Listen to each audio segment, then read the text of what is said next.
ओम श्रीमद् भगवद गीता अध्याय सप्तम श्लोक 20।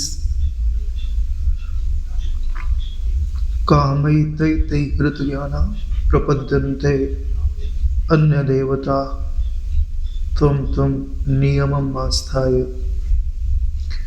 प्रकृत्या नियता स्वयं।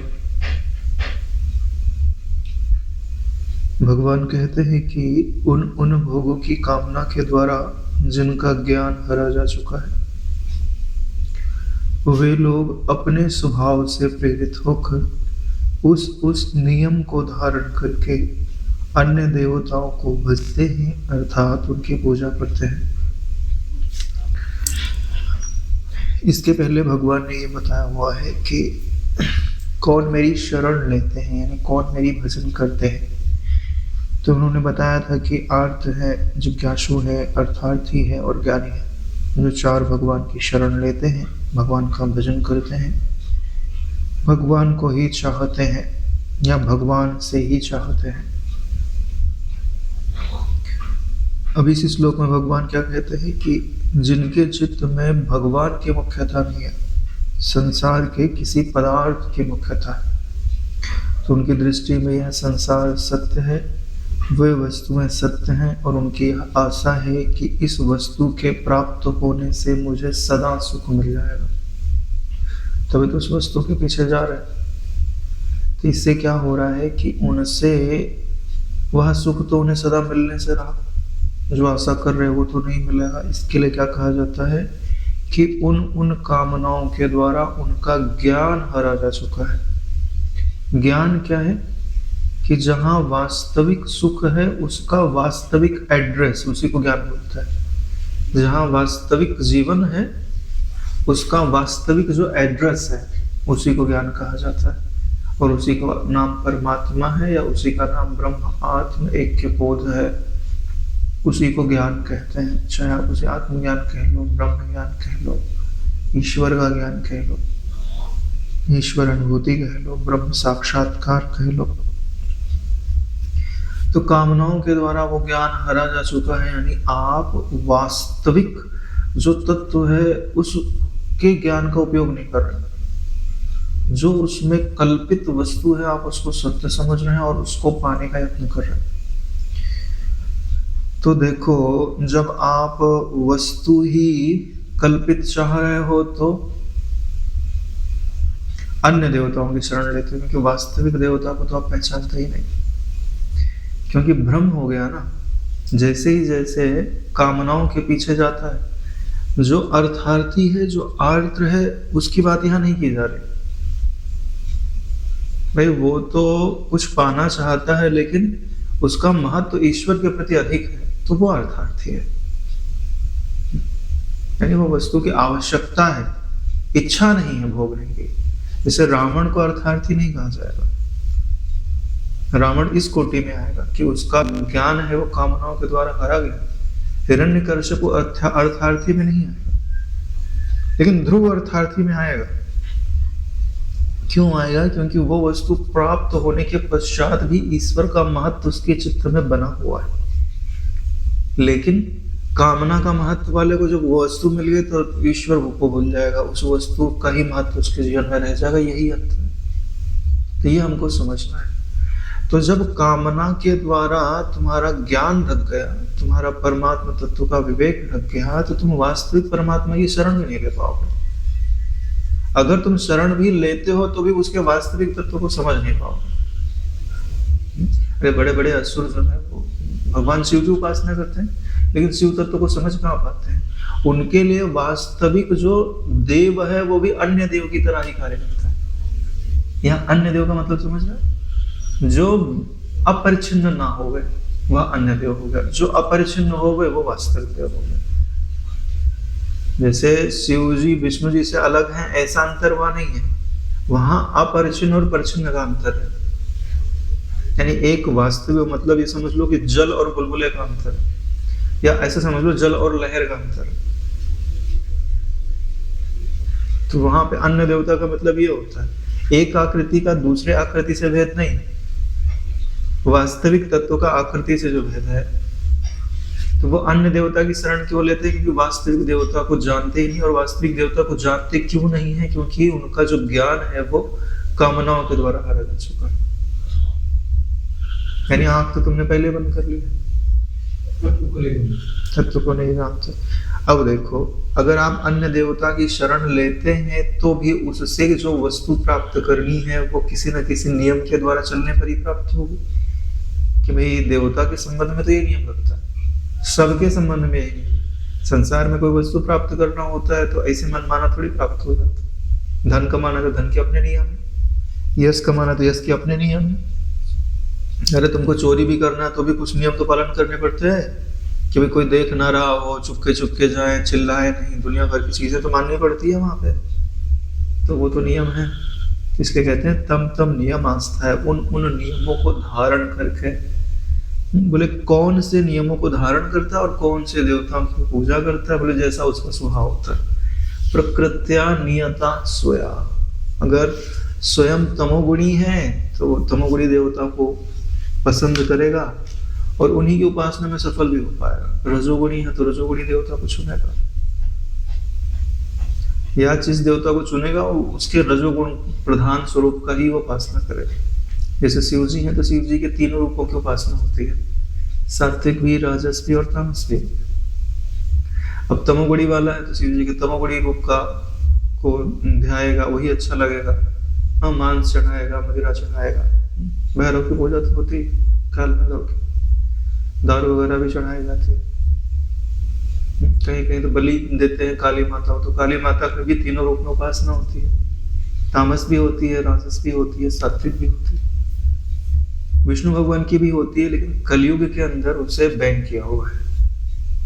कलयुग में भगवान विष्णु की सिर्फ या तो राजसी उपासना होती है या तो सात्विक, तामसी नहीं होती। इसलिए बोलते हैं कि जो मांस मदिरा आदि नहीं छोड़ सकते, तो अगर उनको उपासना करना है, मोक्ष तो नहीं मिलता, लेकिन अगर स्वर्ग प्राप्त करना तो उन्हें माता काली की उपासना करनी चाहिए। तो आप मांस खा भी सकते हो और स्वर्ग भी जा सकते हो, ऐसा आपको मिल सकता है। लेकिन स्वर्ग ही मिलेगा, मोक्ष प्राप्त नहीं होगा, धरा पे फिर आना पड़ेगा और जो दूसरे को दुख दिया है मांस खाने में वो चुकाना पड़ेगा। भाई पैसा तुमने कमा लिया तो उसका फल तुमको होटल मिल गया, लेकिन जो तुमने उसके लिए दूसरे को दुख दिया है उसको चुकाना ही पड़ेगा। लेकिन हाँ, पैसा तुम कमा पाओगे, इसमें कोई दिक्कत नहीं। तो प्रकृतिया नियता स्वयं, वो देवता का जो चयन वो करता है वो अपने स्वभाव के अनुसार ही करता है। या ऐसा समझ लो कि आपका जैसा स्वभाव है आप देवता को भी वैसे ही बना लेते हो। क्यों? क्योंकि आप अपनी वृत्ति में उनका आवाहन कर रहे हो ना। इसके लिए जैसा आपका स्वभाव होता है, या तो उनका प्रभाव इतना ज्यादा हो कि वो आपका स्वभाव बदल दे। ऐसा भी होता है कि आप जिन देवता की उपासना कर रहे हो और आपके कुछ पुण्य कर्म हैं तो आपका स्वभाव बदल जाए देवता, क्योंकि जिसका हम उपासना करते हैं उनके गुण धर्मों को हम स्वीकार करते ही करते हैं। या ऐसा भी हो सकता है कि तुम्हारा प्रभाव इतना ज्यादा हो कि तुम्हारे देवता का ही स्वभाव बदल जाए, मतलब उनका वही अंश तुम्हारे सामने प्रकट हो जो तुम्हारे स्वभाव से मैच करता है। चलो, तो देवताओं की बात रही। जो निम्न कोटि के जैसे पिशाच आदि की उपासना करते हैं, गंधर्व आदि की, यक्ष आदि की उपासना करते हैं, तो इनमें भी सात्विक राजस तामसी होते हैं। अब जैसे तुम सतोगुणी हो तो तुम उपासना चालू करोगे तो जो सतोगुणी यक्ष होगा वही तुम्हारे समीप आएगा, रजोगुणी वाला नहीं आएगा। अरे बोले हमको अच्छा नहीं लगता, ये कौन है, तुम चले जाओ, बुला रहा है किसी को। क्योंकि जिसका मतलब स्वभाव मैच करता है ना, वही तुम्हारे समीप खींच के आता है। इसलिए रजोगुणी वाले को रजोगुणी मिल जाते हैं, जैसे चोर को चोर मिल जाते हैं। भाई जैसा स्वभाव होता है ना, वैसे ही लोग व्यक्ति खींच के आ जाते हैं आपके पास में। हमने तो देखा है जिनको मतलब निंदा करने का शौक होता है उनको निंदक मिल जाता है, वो अपनी उनकी मंडली अपनी रहती है। छोटा बच्चा भी खेलते रहेगा तो छोटा बच्चा छोटे से दूर से उसके पास चला जाएगा। हाँ, वो चीजें हैं। तो इसमें दोनों का स्वभाव मैच होता है, जो उपासना कर रहा है और जिसकी उपासना कर रहा है। हाँ, अब इसमें गुरु की महत्ता बड़ी हो जाती है। भले तुम्हारे अंदर कामना है और तुम अपने देवता को परिच्छिन्न मानते हो, अन्य का मतलब परिच्छिन्न समझ लेना चाहिए, तो फिर तुम्हारा विवेक ढक सकता है। लेकिन अगर गुरु की ज्ञान को मानते रहो, उनकी आज्ञा का पालन करते रहो, तो हो सकता है कि आगे जाके वो जो कामना का जोर है वो कम पड़ते जाए और देवता का जोर बढ़ते जाए। जब देवता का जोर बढ़ते जाएगा तो तुम्हारा कामना जो है वो फिर धीरे धीरे विसर्जित होती जाएगी, विवेक जगता जाएगा। ऐसा भी हो सकता है। एक बात आप निश्चित समझ लीजिए, तो इन सब के पहले भगवान ने क्या बोला है कि बहुनाम जन्मनाम अन्ते ज्ञानवान मां प्रपद्यते वासुदेव सर्वमिति। तो नारायण यहाँ अन्य देवता नामित कोई वस्तु ही नहीं है। जब सब वासुदेव है तो अन्य देवता कोई हो सकता है? अरे काली भी वही, कृष्ण भी वही, राम भी वही, शिव भी वही, गणपति भी वही, यक्ष भी वही, पिशाच भी वही, चुड़ैल भी वही, मजार भी वही, सब वही। वासुदेवा सर्वम का तो ये मतलब होता है। तब यहाँ आपको समझना क्या है कि वह इस ज्ञान को नहीं जानता कि सब एक ही परमात्मा सत्ता है। इसके लिए वो सिर्फ आकृति, उसी आकृति को सत्य मानता है और उसको दूसरे से अलग मानता है। इसी का मतलब अन्य देवता होता है। इसका मतलब राम अलग, विष्णु अलग, शिव अलग, ये नहीं होता है। इसका मतलब होता है हाँ, वो तत्व को जानता नहीं है, तो वो जैसे दूसरे व्यक्तियों को सत्य मानता है, वैसे उस आकृति को भी वो ऐसा ही सत्य मानता है। यानी उसकी दृष्टि में बुलबुला सत्य है, लहर सत्य है, ऐसी ही है। और हमारी जिसको हम मानते हैं श्रेष्ठ है, दूसरे की निम्न है, इसलिए तो लड़ते रहते हैं। हरि श्रेष्ठ की हर श्रेष्ठ। हाँ, मेरे गुरु बड़े कि तुम्हारे गुरु बड़े। हाँ, तत्व में तो झगड़े नहीं होते। तो वही बात बता रहा है। अब आगे क्या क्या घटनाएं होती हैं ऐसा करने के उपरांत, तो हम लोग समझेंगे।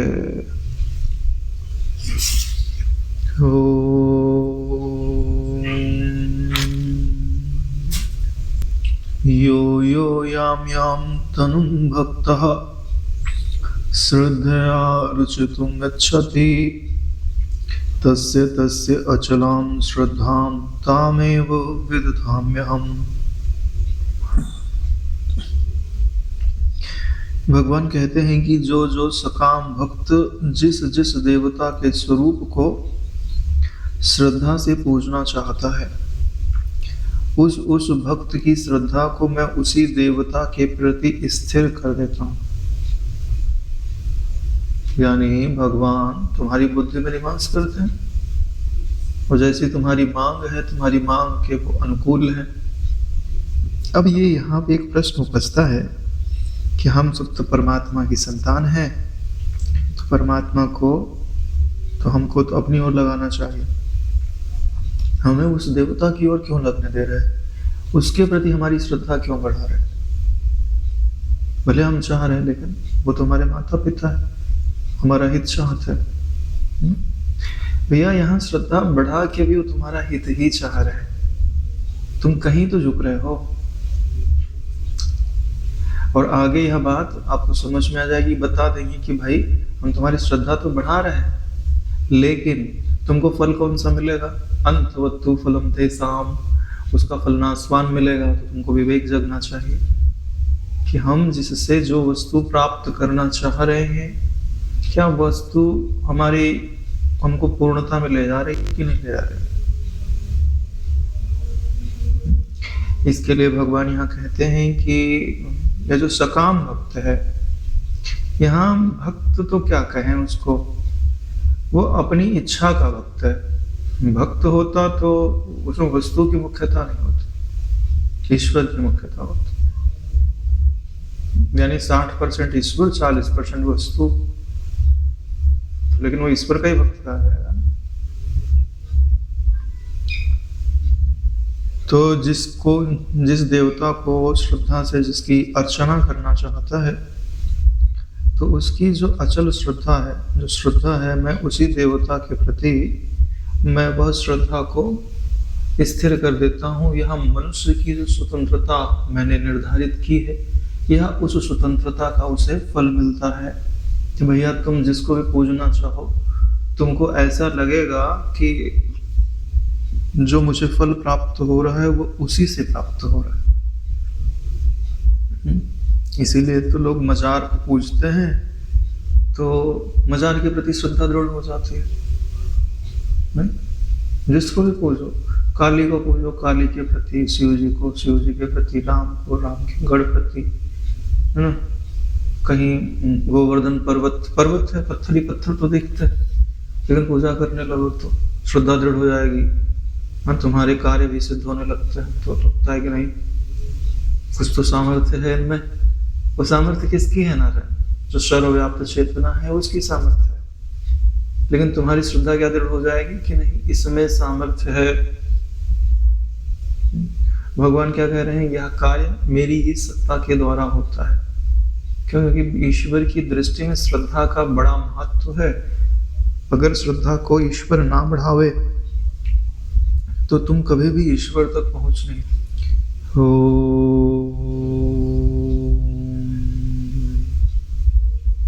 सतया श्रद्धया युक्तः तस्य आराधनं मीहते लभते च ततः कामान् मया एव विहितान् हितान्। वह पुरुष उस श्रद्धा से युक्त होकर उस देवता का पूजन करता है और उस देवता से मेरे द्वारा ही विधान किए हुए उन इच्छित भोगों को निसंदेह प्राप्त करता है। विधान किसका किया हुआ है? ईश्वर का ही विधान किया हुआ है कि ऐसी उपासना करने पर, इतना चित्त का जो संकल्प है दृढ़ होने पर उसको यह वस्तु प्राप्त हो जाएगी। वो विधान ईश्वर का ही किया हुआ है। उसमें तो अन्य देवता का सिर्फ आश्रय लिया जाता है। होता काम क्या है कि तुम्हारे ही संकल्प की दृढ़ता प्रकट होती है। बट वही संकल्प तुम्हारा किसी भी देवता से दृढ़ हो जाए तो वो फल तुमको प्राप्त हो जाता है। क्योंकि हर देवता के रूप में परमात्मा ही तो स्थित है। वो तो देखता है कि भले ये ना जाने, लेकिन मैं तो जानता हूँ कि ये मेरी ही उपासना कर रहा है। इसके लिए इसकी परिच्छिन्नता का बाध तो नहीं होगा, लेकिन यहाँ जो चाहता है वह प्राप्त हो जाएगा। बात समझना रही ना? क्योंकि हम तो नहीं जानते, लेकिन ईश्वर तो जानता है कि ये मेरी ही उपासना कर रहा है सब रूप में, क्योंकि मैं ही विद्यमान हूँ।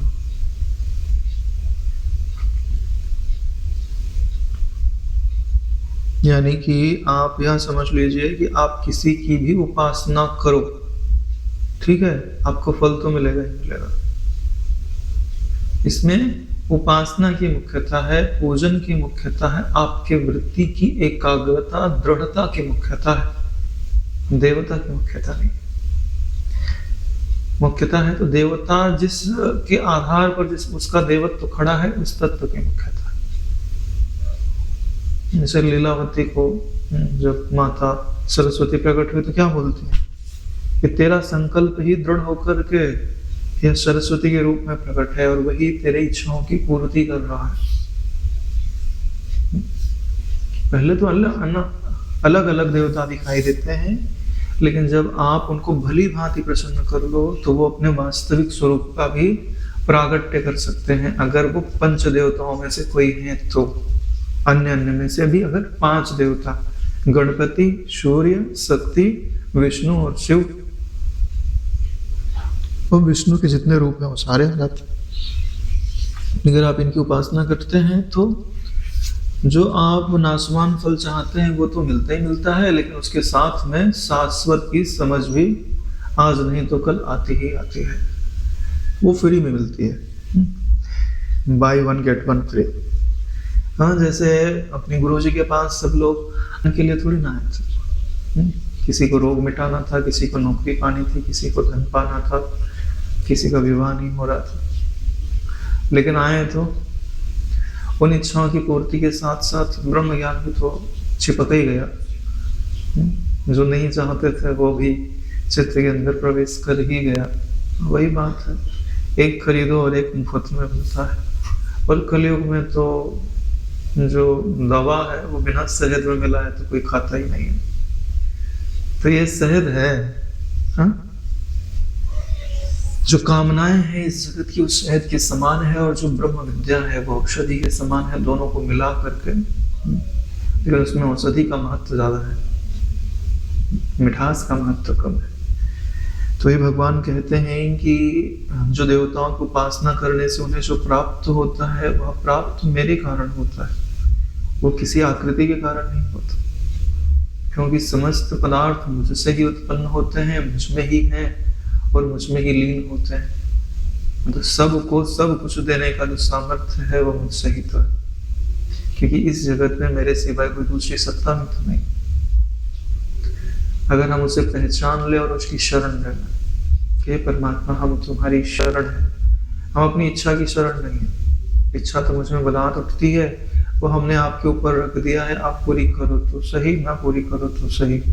हाँ, मैं मूढ़तावश ये मानता जरूर हूँ कि ये इच्छा मेरी पूरी हो जाएगी तो मुझे अच्छा लगेगा या मेरे लिए अच्छा होवेगा, लेकिन मैं आपके ऊपर छोड़ता हूँ, मैं तो आपकी ही शरण हूँ।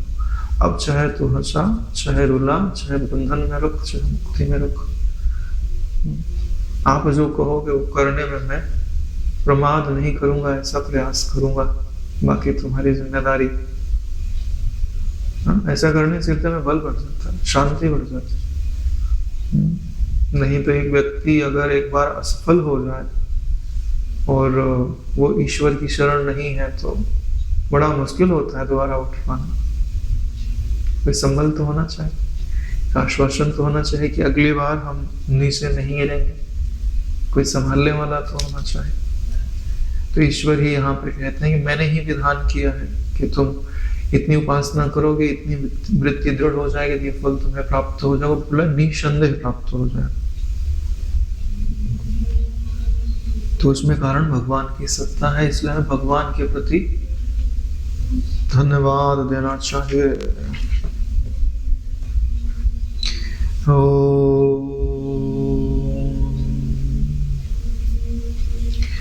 अंतवत्तु फलं तेषां तद्भवति अल्पमेधसां देवान् देवयजो यान्ति मद्भक्ता यान्ति मामपि। भगवान कहते हैं कि उन अल्प बुद्धि वालों का वह फल नाशवान है जो अन्य देवता की उपासना करके वो मांगते हैं कि मेरा धन बढ़ जाए और मेरा ये काम हो जाए या मेरा शत्रु नष्ट हो जाए, जो भी चीजें मांगते हैं। तो नारायण वो संसार में कुछ परिवर्तन करना, कुछ पाना या कुछ हटाना ही तो चाहता है। वो संसार परिवर्तनशील है नारायण। जो वस्तु तुमको मिल भी जाएगी तो कब तक तुम्हारा और उस वस्तु का साथ रहेगा, या तो तुम वस्तु छोड़ के चले जाओगे तो वस्तु तुमको छोड़ के चले जाएगी।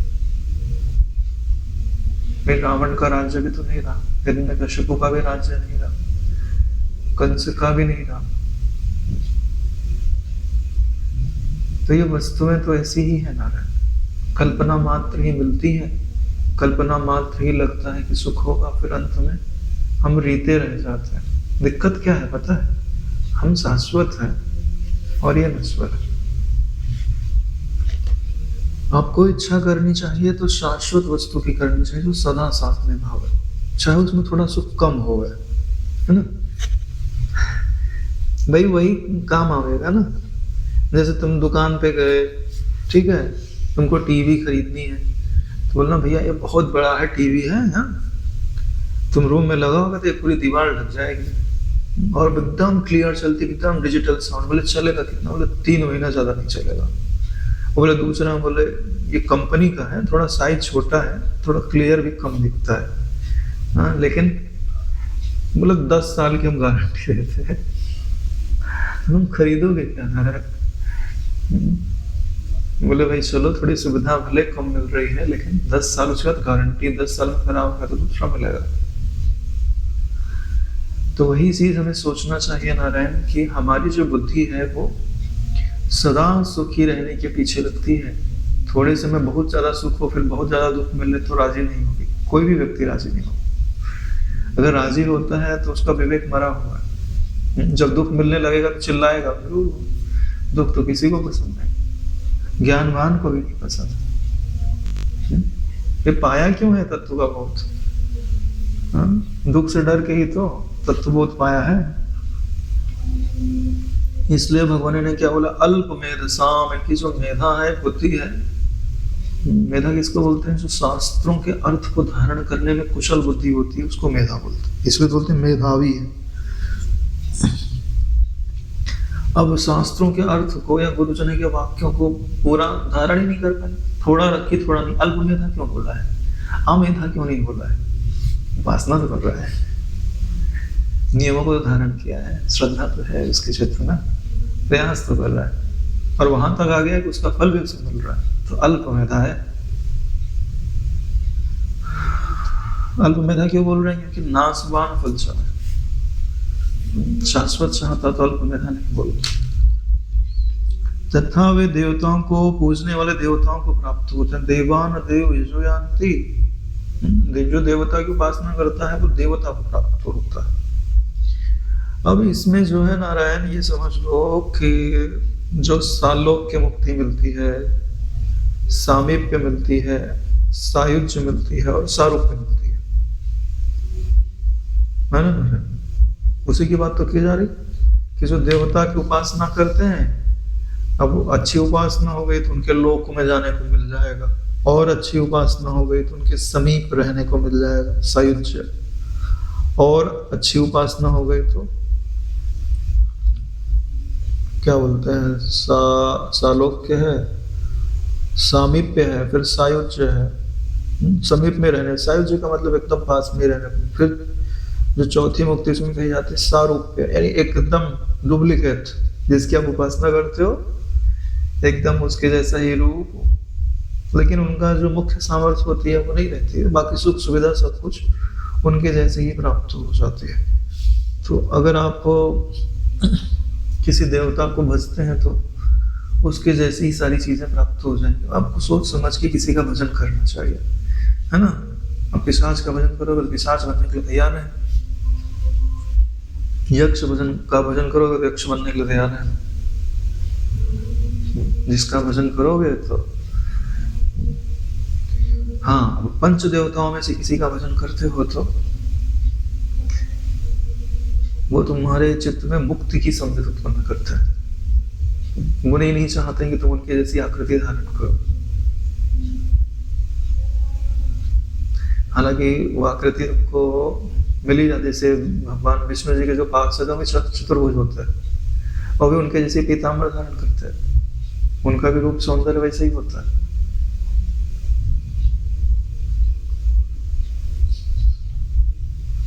अब यहाँ पे अगला जो बात आती है वो क्या है, मद भक्ता यान्ति मामपे, और जो मेरा भक्त होता है वह मुझे प्राप्त करता है। बड़ी बात यह है, क्योंकि यही तो आप चुनना है। यह मद भक्त का अर्थ भगवान ने जो अभी तक अपना ज्ञान सुनाया हुआ है, कि अविनाशी तत्विद्धि येन सर्वमिदं ततं। हाँ, अविनाशी है ना परमात्मा, और कौन है वो? जिससे सारा जगत व्याप्त है। तो यहाँ पे मन का अर्थ भगवान का अपने किसी रूप विशेष से नहीं है, जो परमात्मा सत्ता है उस रूप से भगवान ने कहा हुआ है, जिसमें आकृति की प्रधानता है, आकृति के अधिष्ठान की प्रधानता, आकृति के प्रकाशक की प्रधानता, जिसको प्राप्त करने के लिए आपको देशांतर करने की जरूरत नहीं है कि हाँ हम मरेंगे फिर वैकुंठ जाएंगे तो मिलेगा, ऐसा नहीं है। यही है, देशांतर की जरूरत नहीं है, कालांतर की भी जरूरत नहीं है कि अभी नहीं है फिर कभी आवेगा, ऐसा भी नहीं। और वस्तुअंतर करने की भी जरूरत नहीं, इस शरीर में नहीं है दूसरा शरीर मिलेगा तो मिलेगा, तीनों नहीं, अभी है यही है और इसी में है, और आगे जाओगे तो यही है। तो ऐसा जो समझ लेता है तो वास्तविक परमात्मा को समझ लेता है और उसकी शरण पा लेता है, तो वो उसी को प्राप्त हो जाता है, ऐसा भगवान कहते हैं।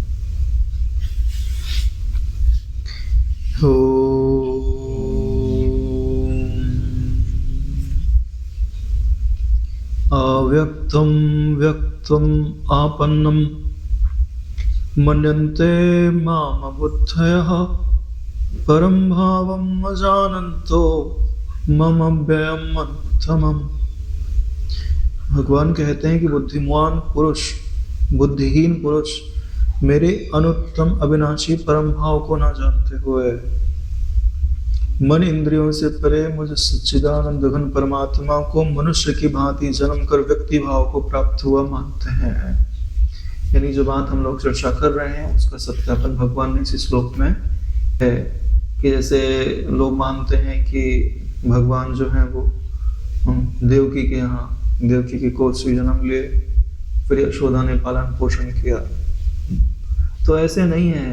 उनका जो वास्तविक रूप है वो ऐसा नहीं, वो व्यक्ति भाव को प्राप्त नहीं होता। अगर इस रूप में आप उनको देखते भी हैं तो भी वो जन्म नहीं लेते, वो अवतरित होता है। वो प्रकृति के 5 भूतों के अंतर्गत नहीं आते, 5 महाभूत उनके नियंत्रण में रहते हैं। अगर आप ऐसा देखते हैं तो आप थोड़ा थोड़ा समझते हैं। अगर आप उनको समझते हैं कि जो मन बुद्धि इंद्रियों की सीमा से परे है, यानी जिन्हें मन पकड़ नहीं सकता, आंख देख नहीं सकती, कान सुन नहीं सकते, जीभ चख नहीं सकती, हाथ पकड़ नहीं सकता, पांव उनकी ओर जा नहीं सकता, इन सबसे परे है ना नारायण। जो सब की सीमा से परे है उसी को तो अव्यक्त बोलते हैं। इसलिए क्या कहा गया है? अव्यक्तम। अव्यक्तम भगवान ने अपने लिए कहा है कि मैं व्यक्त होता ही नहीं हूं, क्योंकि जो भी व्यक्त होगा वो इंद्रियों का विषय हो जाएगा। तो मैं किसी इंद्रियों का विषय नहीं हूं, क्योंकि मैं पर प्रकाश नहीं हूं, मैं स्वप्रकाश हूं। जो स्वप्रकाश होता है वह कभी व्यक्त नहीं होता, वह सबके व्यक्तित्व का प्रकाशक होता है। जब ऐसा जानोगे तब तुम मद भक्त होगे, नहीं तो तुम अन्य भक्त होगे।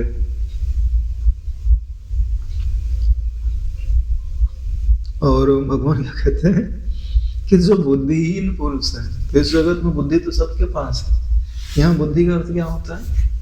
परमात्मा की कृपा से गुरुजनों के सत्संग आदि के द्वारा जो विवेक संपन्न बुद्धि होती है, जो भगवान को पहचानती है, उसको यहाँ पे बुद्धि कहा हुआ है। साधारण बुद्धि जो कमाने के लिए है, पेट पालने के, बच्चा पैदा करने के लिए, है ना, दूसरे की निंदा करने के लिए, उस बुद्धि को बुद्धि थोड़ी कहा जाता। वो तो दुर्बुद्धि है, बुद्धि नहीं है। वही वो दुख देती है ना। बुद्धि का फल क्या है? तुमको तारे ना, मुक्त करे। परीक्षा में जो तुम्हें पास करे वो बुद्धि हुई ना। और तुम परीक्षा जो है गणित की है और तुम उसमें इतिहास लिख रहे हो, हाँ कुछ का कुछ लिख रहे हो, तो पास हो जाओगे। तो क्या कहा जाएगा? अरे तो मूर्ख ही है, पूछा कुछ जा रहा है, बता कुछ रहा है। कोई बीमार हो और उसको दवाई दी जाए और दवाई फेंक करके जो मना किया गया है वही खाता रहे, तो उसे बुद्धि तो थोड़ी ना कहा जाएगा, बुद्धि ही नहीं कहा जाएगा। समझ नहीं रहा है। तो ये जो भगवान का ज्ञान है वही तो औषधि है। उस औषधि को पहचान नहीं रहा है कि यह औषधि है। अब उसका अनादर करके जिससे उसका दुख बढ़ेगा, जो दुख है और बढ़ेगा ना, जो पीड़ा है और बढ़ेगी, जो शोक है और बढ़ेगा, वो उसी की तरफ जा रहा है। इसलिए भगवान क्या कहते हैं कि मैं अव्यक्त स्वरूप हूँ, लेकिन जिनमें बुद्धि नहीं है वो मुझे व्यक्ति भाव को प्राप्त हुआ मानते हैं। व्यक्ति भाव का मतलब होता है व्यक्त, यानी मैं अव्यक्त हूं लेकिन मुझे व्यक्त मानते हैं। गुरु जी के प्रति भी आपकी यही दृष्टि होनी चाहिए। हाँ, गुरु जी के अव्यक्त स्वरूप को भी ध्यान में रखना चाहिए, नहीं तो गुरु जी भी आपके लिए ऐसा ही बोलेंगे। चैतवद से 1998 आंसुमल अवतरित आंगने, बार बार दोहराते कहीं तुम उनको व्यक्ति ना बना दो। सही बोल रहे हैं नारायण। हाँ भाई, नहीं मानने से तो ऐसा मानना अच्छा है, लेकिन कहीं आप उनको किसी आकृति विशेष में बांध के तो नहीं रख रहे, गलती कर रहे हैं शायद। उनका जो वास्तविक स्वरूप है वहां तक आपको जाना है। जैसे गुरुजी अपना हाथ दे, बेटा हाँ मेरा हाथ पकड़ ले और ऊपर आ जा। हाँ तो बोले गुरुजी हम हाथ तो तुम्हारा पकड़ लेंगे लेकिन हम ऊपर नहीं जाएंगे।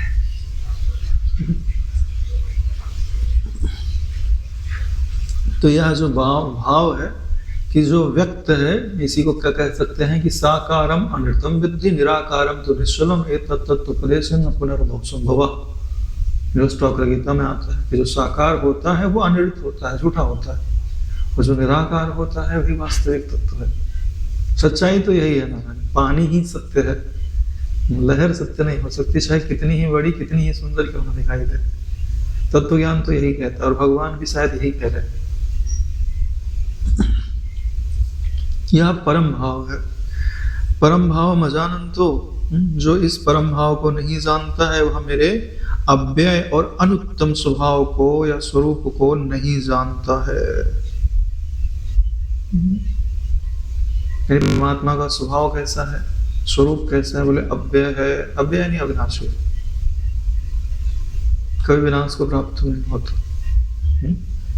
लेकिन भगवान कृष्ण का जो रूप व्यक्त हुआ था वो तो चला गया ना, अभी तो उपलब्ध नहीं है ना धरा पे, बदल तो गया ना, तो वो अव्यय नहीं है, वो तो व्यय हो रहा, स्थानांतरित हो रहा। व्यय का मतलब ऐसा नहीं है कि अभी कहीं नहीं है लेकिन कहीं तो होगा, लेकिन अब यहाँ तो नहीं है, आपके लिए तो नहीं है, या तो उसको आपको प्रकट करना पड़ेगा। अनुत्तम का मतलब होता है जिससे दूसरा कुछ उत्तम नहीं है। तो कौन सी वस्तु है? यहाँ है अभी, वही परमात्मा है, कृष्ण का वास्तविक रूप है। कृष्ण का वास्तविक रूप का कभी अभाव नहीं है नारायण। हाँ, अब उसमें वो जब चाहे सो अपना विशेष रूप प्रकट करे और विशेष रूप लीन करे, ऐसा समझो। यानी विशेष रूप का भी अभाव नहीं है, लेकिन उसको प्रकट करने के लिए आपकी वैसी वृत्ति होनी चाहिए। और जब तक आप चाहोगे तब तक रहेगा, नहीं चाहोगे तो फिर शांत हो जाएगा। नियम तो ऐसा ही है, भगवान भी ऐसे ही कहते हैं, क्योंकि सदा तो नहीं रहेगा। क्यों? क्योंकि उसको भी देखने के लिए आपके पास वृत्ति होनी चाहिए ना, तो वहां वृत्ति की पराधीनता तो है। जब आप विश्राम को प्राप्त हो जाओगे तब आप वास्तविक कृष्ण से एक हो जाओगे। जो वृत्तियों पे रह करके दिखता है वो तो वहां शांत हो ही जाएगा ना।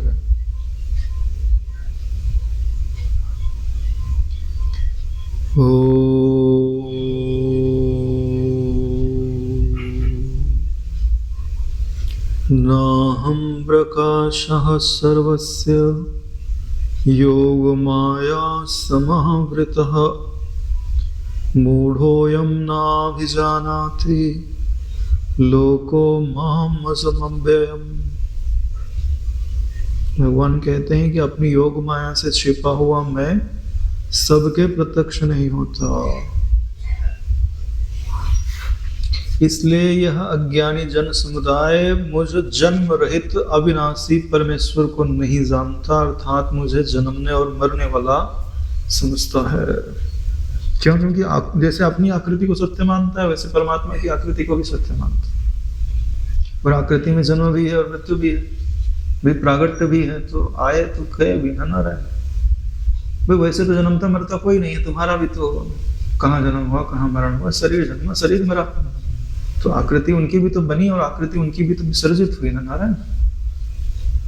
लेकिन अगर आप ऐसा देखते हैं तो आप कुछ नहीं जानते, फिर तो आपने कुछ जाना ही नहीं ना। भैया आत्म तत्व जो दिया जा रहा है आपको किस लिए दिया जा रहा है? कि एक ऐसी वस्तु की प्राप्ति के लिए दिया जा रहा है जो बदलती ना हो, जो भगवान का वास्तविक रूप हो। भगवान क्या कहते हैं कि मैं अपने जो ज्ञान है वो योग माया से ढका हुआ है, योग माया समावृतः। भगवान ने योग माया शब्द का प्रयोग क्यों किया हुआ है? बोल देते हैं कि मेरा जो ज्ञान है वो माया से ढका हुआ है।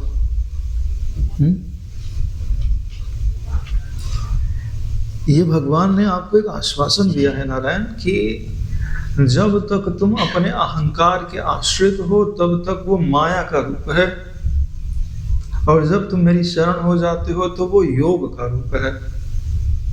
तो दोनों को मिला करके शब्द बनता है योग माया, जिसमें दोनों सामर्थ्य है, परमात्मा से अलग करने की भी और परमात्मा से एक करने की भी सामर्थ्य है। उसी को योग माया कहा जाता है।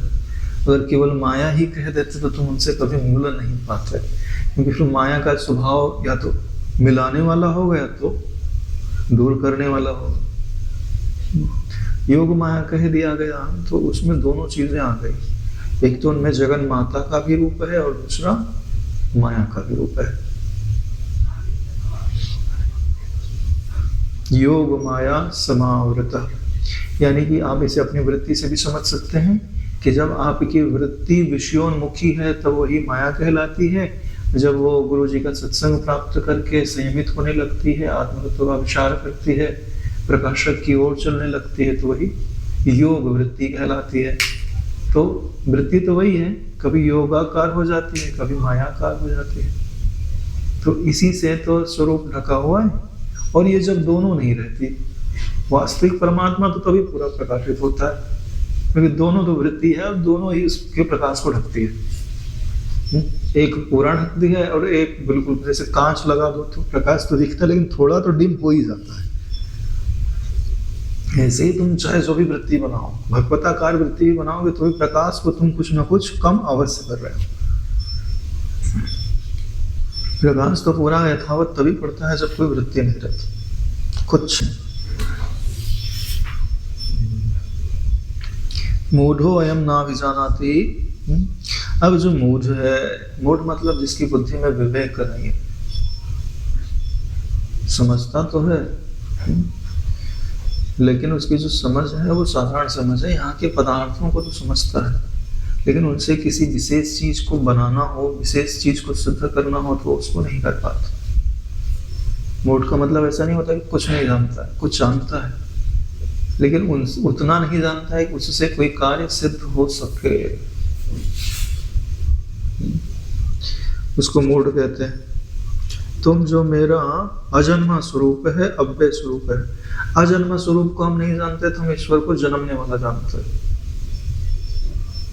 ये चलो गुरु, आप तो गुरु के भक्त हो ना, तो आप गुरु को जन्मने वाला जानते हो। अरे नारायण, कितने ना बोलो लेकिन आप लोगों के अंदर भीतर में बहुत अच्छे से पढ़ा हुआ है। आकृति की प्रधान तो नहीं पढ़ी हुई है नारायण।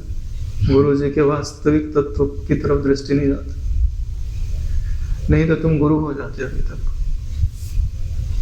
सही बोल रहे। आकृति से इतना प्रेम हो गया है कि आकृति जिस ओर इशारा कर रही है, बापू जी बोल रहे हो उधर देख, उधर देख, उधर। तो आप क्या कर रहे हो? हाथ को देख रहे हो। कहीं ऐसा तो नहीं हो रहा है? मुझे तो लग रहा है ऐसा ही हो रहा है। हाँ, जैसे किसी से तुम बहुत प्रेम करो और वो तुमको इशारा करे, भाई उधर देख, आफत आ रही है, बच, वहां से बच, और तुम क्या कर रहे हो? मुंह फाड़ के उसी को देख रहे हो। अरे भाई, पहले वहां से बच जा, फिर मिल लेना, तो कहीं जहां थोड़ी ना रहे। दिक्कत यही हो रही है कि भगवान ने अपनी आकृति जिस उद्देश्य की पूर्ति के लिए बनाई थी, भगवान वहां अपनी ही आकृति का तो बात कर रहे। मैं जन्मने वाला नहीं हूं, मैं देवकी के गर्भ से अवतरित नहीं हुआ, क्योंकि मेरा कोई भी रूप, जितने भी रूप आपकी दृष्टि में आते हैं वो कोई भी रूप मेरा नहीं है, और हैं तो सारे रूप मेरे। भाई भगवान का तो ये निश्चय होता है कि क्या उसमें उस आकृति में मैं पना करते हैं? अरे भगवान ने बोला वासुदेव सर्वमिति ये चैव सात्विका भावा राजसा तामसा च मत्ते वैति तान विद्धि ना तो हम ते सूत्र में। भगवान ने बोला है तो तीनों भाव मेरे हैं, नहीं तो कोई भाव मेरे नहीं है तो सारी आकृतियां मेरी है, नहीं तो कोई आकृतियां मेरी नहीं। तो क्या एक आकृति में उन्होंने मैं बना है क्या? मैं राम बना, मैं रावण था, वेद कसमें खाते हैं हम, क्या क्या स्वांग बनाते हैं। भगवान की तो ये दृष्टि है ना, सर्वो हम, अखिलो हम, अचलो हम। अब तुम अगर उनको जन्मने वाला देखते हो तो इसका मतलब है तुम्हारी दृष्टि में आकृति की सत्यता है। जब आकृति की सत्यता होएगी ना तो तुम आकृति से परे नहीं जा पाओगे, यानी तुम्हें विश्राम नहीं मिलेगा। ऐसा जो ज्ञान रखते हैं ना, तो जब जंगल में रहने के लिए जाते हैं तो बोले जा पत्थर पे ही सो, कांटे में ही सो, तुझे राजमहल नहीं मिलेगा सोने के लिए। क्यों? तुम्हारा निश्चय किसमें है कि जंगल सत्य है। भगवान क्या कहने, बोले जंगल सत्य नहीं है, महल सत्य है जहां सारी सुख सुविधा है। तो महल क्या है? आत्माकार वृत्ति, जो मन से परे ले जाते हैं। लेकिन तुम मन में ही रहना चाहते हो तो मन में क्या है? द्वैत है, और जहां द्वैत होगा वहां संघर्ष अवश्य हो। इसलिए तो भगवान बोलते हैं, कर याद अपने धाम की स्वराज निष्कंटक जान। जहां के तुम चक्रवर्ती राजा हो, अपने राज्य में चलो। इंद्रियों का राज्य या मन का राज्य कहीं ना कहीं से दुख तो देगा ही देगा। मुझे तो लगता है, आपको भी लगता ही होगा, क्योंकि आपके जो शरीर रूपी देवता हैं ये कहीं ना कहीं से पिन तो चुभाते ही रहते हैं। कहीं इधर दुख रहा है, कहीं इधर दुख रहा है, कभी खांसी आ रही, कभी सिर दुख रहा है। और मन का तो कोई ठिकाना ही नहीं है, किसी भी वस्तु को याद करके कभी भी दुखी हो सकता है। हाँ, सब कुछ हो तो भी कुछ ना कुछ याद करके दुखी हो सकता है। इस मामले में उसको सिद्धहस्त है दुख बनाने में। हाँ, अखंडानंद जी बोला करते थे, बोले ये तुम्हारे मन के भीतर ही एक दुख बनाने की फैक्ट्री है, जो उसमें बैठ के दुख बनाते रहती है। ये कहीं और नहीं है, तुम्हारे मन के भीतर है। अब तुम उस नुक्स को निकाल के बाहर फेंक दो। इसलिए नारायण हमें मूढ़ नहीं होना है, हम परमात्मा को अब अजन्मा जानते हैं। गुरु जी को हम अब अजन्मा जानते हैं, अब हम अव्यक्त जानते हैं, अब हम अपरिच्छिन्न जानते हैं, अब हम पूर्ण जानते हैं। उस आकृति को निराकार में लीन करो, फिर साकार में लेके आओ, फिर निराकार में लीन करो, फिर साकार में लेके आओ। फिर देखो क्या मजा है जिंदगी का। हाँ, कुछ लोग हैं जो निराकार में लेके चले जाते हैं लेकिन फिर साकार नहीं कर पाते, तो उनका आनंद ढक जाता है। सही बता रहे हैं। हाँ, तो फिर शुष्क हो जाता है उनका जीवन, नीरस हो जाता है। फिर जो ब्रह्मानंद की खनक होनी चाहिए वो नहीं होते। हाँ, शांत बैठे हैं, कुछ नहीं है, कुछ नहीं है, कुछ नहीं है करते रहते। क्यों? भाई उसमें सब डाल तो दिया लेकिन वहां से निकाल नहीं पा रहे। और कहीं बलात् निकल गया तो फिर उसको मिटाने में लगे रहेंगे, यानी आग्रह बना रहे। हाँ, बनाओ मिटाओ, बनाओ मिटाओ, तब तक बनाओ मिटाओ जब तक सिद्धहस्त ना हो जाओ कि आकृति बने चाहे मिटे, दोनों में मैं एक रस रहूंगा। हालांकि ऐसा करने की जरूरत नहीं पड़ती है, प्रकृति ऐसा स्वयं करा देती है। क्यों? समाधि में तो रहोगे नहीं ना सदा, और तब तो ज्ञान हो गया है तो विश्रांति में भी तो जाओगे, तो दोनों चीजें तो घटित हो रही है। हाँ, लेकिन हम इसे स्थूल की जगह सूक्ष्म करना चाहते हैं, यानी मन में तुम कोई आकृति बना सको, फिर उसको मिटा सको, उस बना सको, 5 मिनट स्थिर रख सको। बड़ी बात है ना।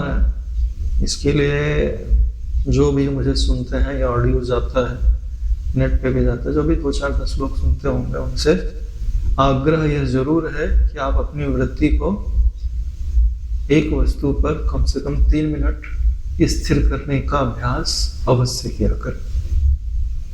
अगर ये नहीं किया तो नारायण तुम्हारे हाथ कुछ ना होगा। धारणा शक्ति ही तो होती है जो धन की तरफ लगे तो धन की वर्षा कराती है, यश की तरफ लगे तो यश की वर्षा कराती है, ज्ञान की तरफ लगे तो विश्रांति की वर्षा कराती है। धारणा शक्ति ही है। जैसे कोई बलवान व्यक्ति होता है तो जो भी कार्य करेगा वो संपन्न हो जाएगा, और निर्बल है तो हर कार्य में असफल हो जाता। इसके लिए नारायण अपनी धारणा शक्ति का विकास अवश्य ही करना चाहिए, साकार में, निराकार की बात नहीं कर रहे।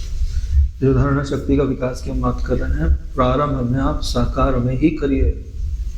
यानी जिस वस्तु पे आप ध्यान लगा रहे हैं वो साकार होनी चाहिए और सरल होनी चाहिए। ऐसा नहीं कि किसी के रूप पे ध्यान कर रहे हो और दिखाई नहीं दे रहा है। कोई ऐसी वस्तु पे ध्यान करो जिस पे मन लगना आसान हो गए। जैसे दीपक की लौ है, तो एक बार देख लिया तो काफी समय तक बनी रहती है। फल है, कोई फल को देखो, इसमें स्पर्श का भी महत्व है। जिस वस्तु को आप हाथ से छू के स्पर्श कर सकते हो उसकी आकृति चित्र बनना आसान हो जाता है। अरे भाई, अंधे लोग अपने मन में कोई वृत्ति कैसे बनाते हैं? छू के बनाते हैं ना। तो मतलब जो जन्मान अंधे नहीं है, ठीक है, जिन्होंने पहले दृश्य देखा हुआ है, तो यह उनको बहुत बड़ी इंसाइट देता है कि आप उस वस्तु को छुओ तो आपको लगेगा हाँ गोले आकार की है, थोड़ा तिकोना तिकोना करके, तो वैसी वृत्ति बन रही है ना। तो यहाँ बताता है कि स्पर्श इंद्रिय आपके मन के अंदर दृश्य इंद्रिय को उपस्थित करने में सक्षम होते हैं। इसलिए हम ये उन चीजों का ध्यान करने के लिए आपको बोलते हैं जिन्हें आप हाथ से छू सकते हो, तो उनको विजुअलाइज करना आसान हो जाता है। भाई मैं तो ध्यान करता हूँ तो मैं ज्यादातर एप्पल का ध्यान करता हूँ, सेब का, और मुझे उसका ध्यान करना अच्छा लगता है, और उसमें मेरी वृत्ति भली भांति फैल जाती है, क्योंकि सेब देखा बहुत है, खाया भी है, तो हाथ में लेते हैं तो उसका आकार अभी हाथ से टच करोगे तो एकदम पूरा बन जाता है। हाँ, अब किसी के चेहरे को तो इतना करना कठिन है ना, या तो अपने चेहरे को करो।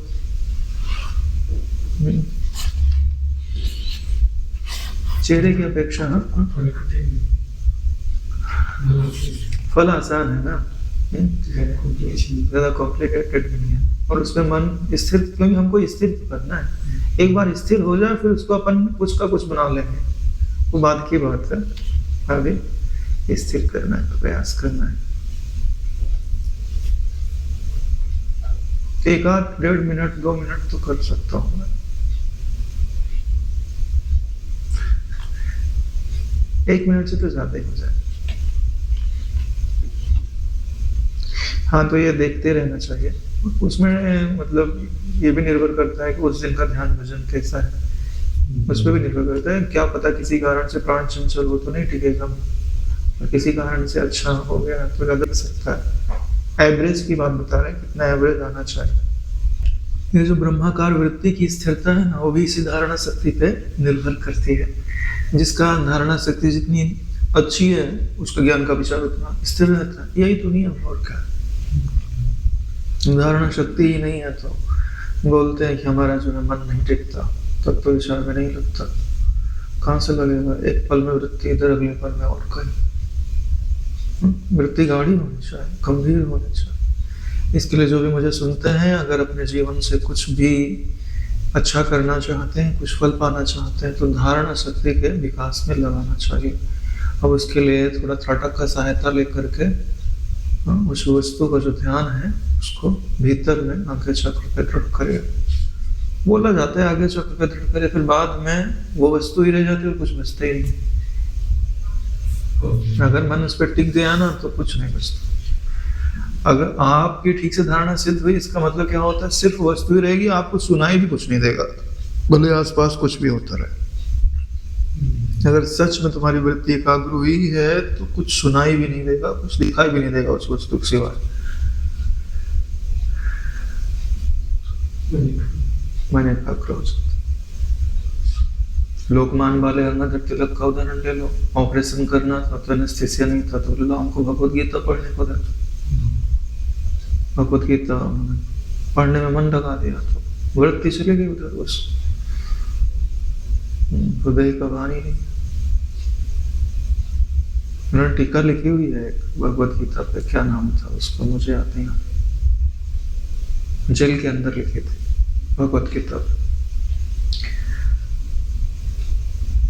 चलो नारायण, फिर कल पूरा हो जाएगा यह अध्याय, आज इन्हें विश्राम लेते हैं। ओम कायेन वाचा मनसेन्द्रियैर्वा करोमि यद्यत् सकलं परस्मै श्रीसद्गुरुवे समर्पयामि। ओम सहनावतु सहनौ भुनक्तु सह वीर्यं करवावहै तेजस्विनावधीतमस्तु मा विद्विषावहै। ओम शान्तिः शान्तिः शान्तिः। श्री सद्गुरुदेव